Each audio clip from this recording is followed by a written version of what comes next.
s'arrête, que ce massacre s'arrête, ce déni du droit s'arrête. Et on l'a vu, le passage avec Tony Blair, quand un ministre britannique dit qu'il faut arrêter de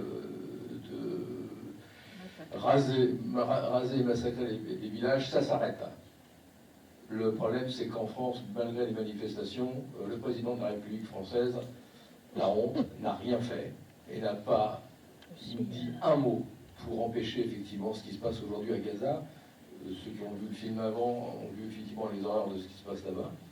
Et je pense que c'est pour ça qu'il y a un collectif ici, je pense qu'il y a d'autres gens qui pourraient intervenir là-dessus, qui combat pour effectivement que ces crimes ne restent pas impunis et que s'arrête le massacre général.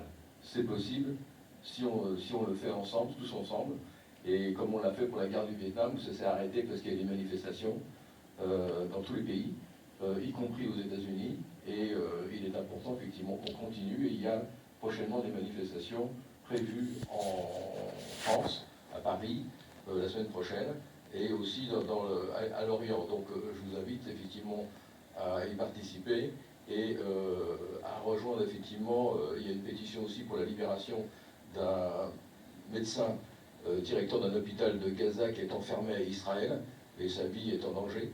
Et il y a une pétition qui est en cours, effectivement, que je vous invite à signer. Je vous remercie.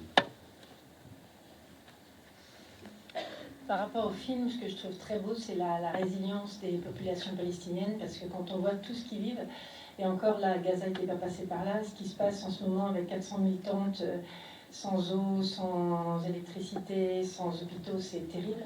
Donc je pense que vraiment il faut se mobiliser davantage, toujours plus. Et même s'il y a eu un cessez-le-feu annoncé, il y a eu 35 morts aujourd'hui.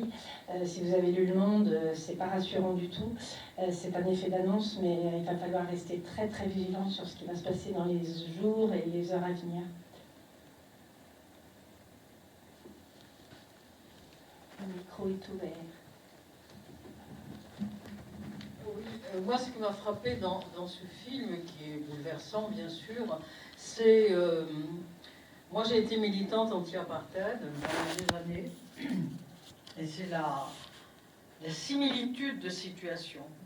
Parce que en Afrique du Sud, l'apartheid a été condamné comme crime contre l'humanité parce qu'il y a eu 3 millions environ, je ne sais pas exactement, mais disons entre 3 et 4 millions de personnes déplacées. Et les déplacements forcés se faisaient exactement comme cela. C'est-à-dire que quand le gouvernement d'apartheid décidait qu'une zone devenait une zone blanche, l'armée se pointait avec ses camions, ses bulldozers, etc., déplaçait la population et les mettait dans ce qu'on appelait à l'époque les Bantoustans. Mais c'est exactement la même chose.